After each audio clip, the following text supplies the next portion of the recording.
Estamos de volta ao programa Dinâmica do Direito, segundo bloco da nossa conversa aqui com o doutor Nathan Xavier, advogado, sobre a questão racial do nosso país, sobretudo com foco nas recentes legislações que tentam inibir uma prática tão terrível e tão nefasta. Doutor Nathan, fizemos uma pequena introdução no bloco anterior, apresentamos Vossa Excelência e agora queremos falar um pouquinho dessa temática no nosso país. Desde no caso, a redemocratização do nosso país, nós temos tido avanços nessa área, essa questão racial, de tentar desestimular esse tipo de comportamento.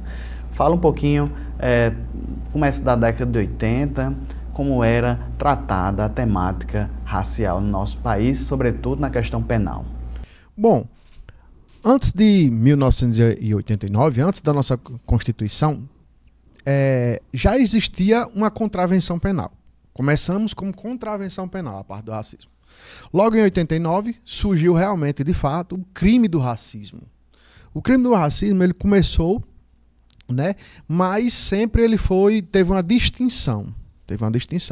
Quando ele falava em coletividade, ele ia para a parte de racismo realmente, de fato.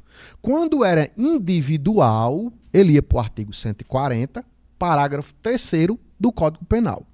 Quer dizer, a lei realmente do racismo é para a coletividade. Antes dessa lei atual, era para a coletividade.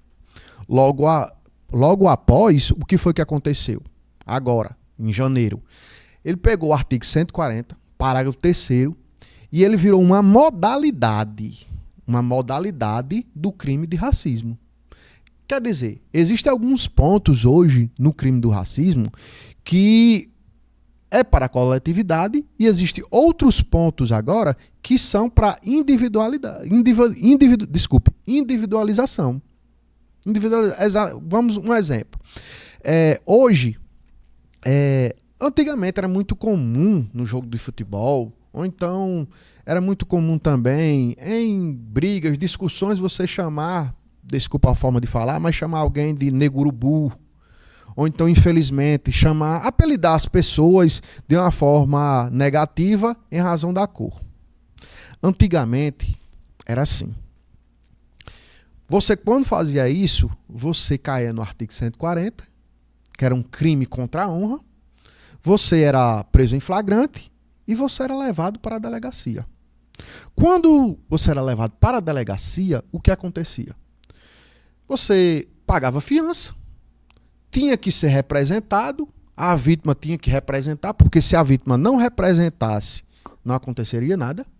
Então a vítima representava, o delegado colocava a fiança, pagava a fiança, a pessoa ia para casa, depois ia esperar o processo. Existia a audiência. Quando existia a audiência, o promotor entrava com a suspensão condicional do processo. De 2 a 4 anos, colocava alguns itens para a pessoa cumprir e pronto. Hoje não é mais assim.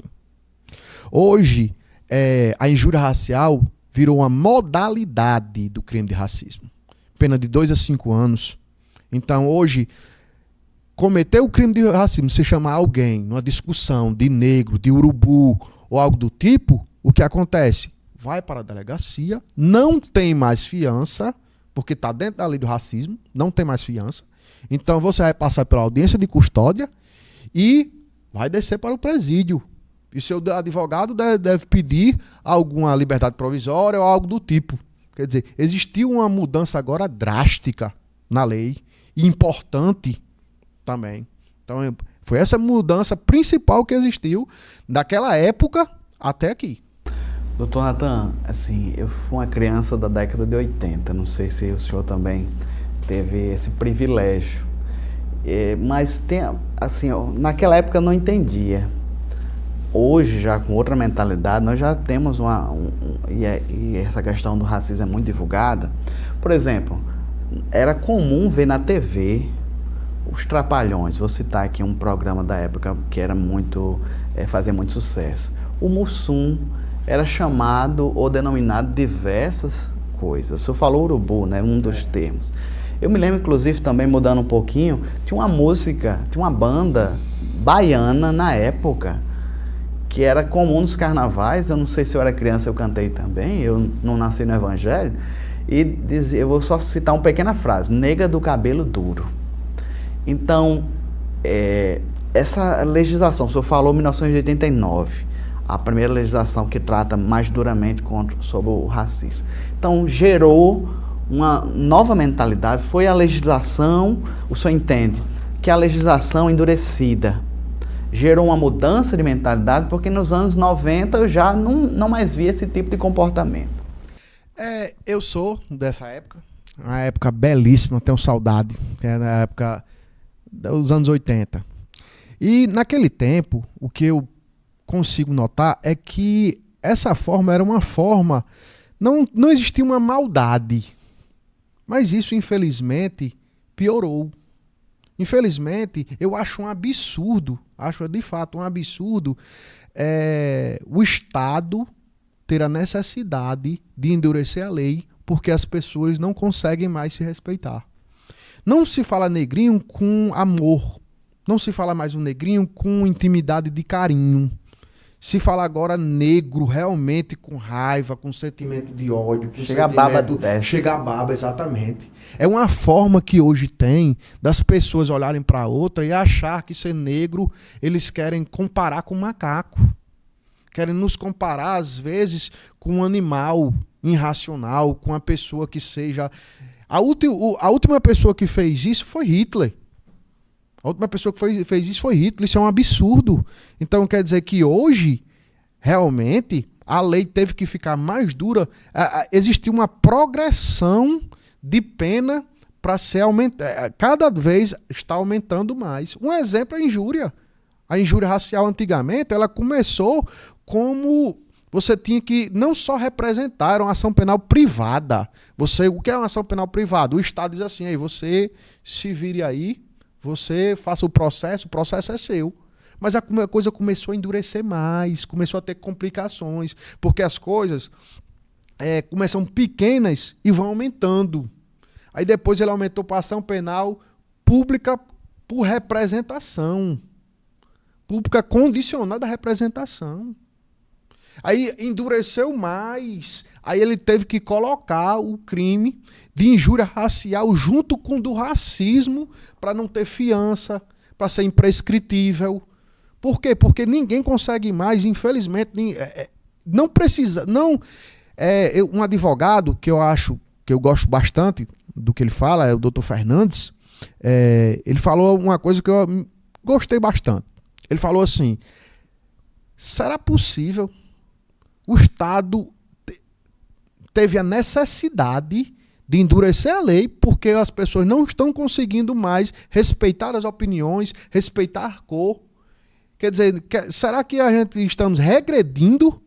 Será que o pessoal não consegue ver que o desastre da década de 1940, com a Segunda Guerra Mundial, a razão realmente, de fato, do preconceito, porque o preconceito é comparável com os judeus, é compatível com o dos negros, muitas vezes. Existem algumas pessoas que acham que os negros são diferentes. Isso é triste. E realmente a lei agora teve que ser mudada. Doutor Natan, lembrei aqui de um caso, eu acho que foi, salvo engano, em Porto Alegre.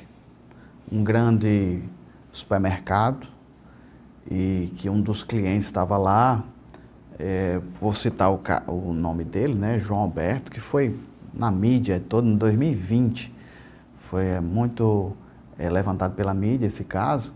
Ele teve um desentendimento com uma das atendentes e foi convidado para sair por um dos seguranças. E lá fora ele chegou a ter luta corporal e foi sufocado até a morte. Assim, antes dessa nova... Isso aí foi em 2020, nós falamos, essas mudanças recentes são em 2023, mas um caso desse seria pela coletividade, cairia pela lei essa questão da coletividade, uma indenização, como é que...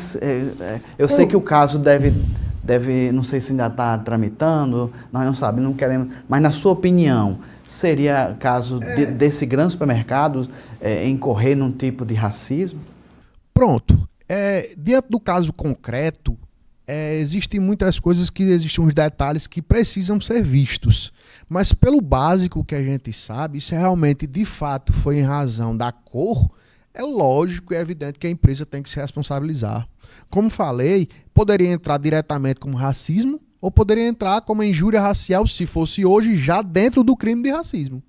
Dentro do crime, no parágrafo 2º-A, no artigo 2º-A, no caso. Então, deveria não só responder criminalmente, mas também deveria sim existir uma indenização ou até algo mais. Como falei, existem vários detalhes no caso concreto que é necessário ser visto.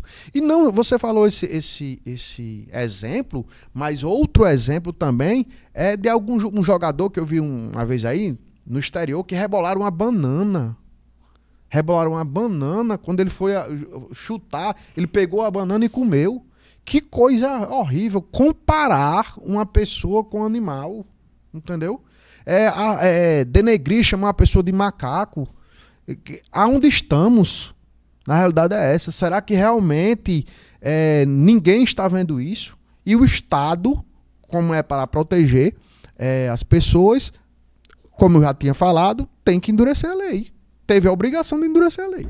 Bem, estamos conversando aqui com o doutor Natan Xavier a respeito sobre as recentes legislações que vieram, no caso, avançar no tocante ao racismo, tentando inibir práticas tão nefastas no meio da nossa sociedade. Permaneça conosco, no próximo bloco nós vamos avançar ainda mais a temática sobre a lei agora no mês de janeiro, a 14.532. Então sai daí, voltamos já.